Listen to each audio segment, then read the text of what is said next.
بسم اللہ الرحمن الرحیم۔ السلام علیکم ورحمۃ اللہ وبرکاتہ۔ عابد راجہ چینل کی طرف سے آج میں اپنے دوستوں کو بہت ہی پیاری دعا پڑھنا سکھاؤں گا جو نبی اکرم صلی اللہ علیہ وسلم نے بتائی ہے۔ تو سٹارٹ کرتے ہیں آج کا لیسن۔ بسم اللہ الرحمن الرحیم۔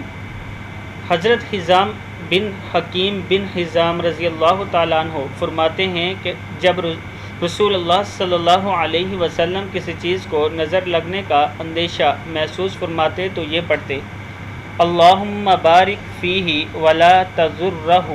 کیا ہے؟ اللہم بارک فیہ ولا تضرہ۔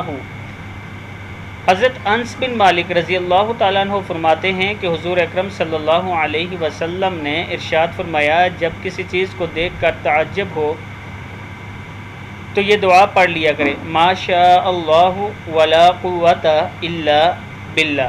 کیا ہے؟ ما شاء اللہ ولا قوت الا باللہ۔ صدق اللہ العظیم۔ اس ویڈیو کو آپ نے آگے ضرور شیئر کرنا ہے۔ السلام علیکم ورحمۃ اللہ وبرکاتہ۔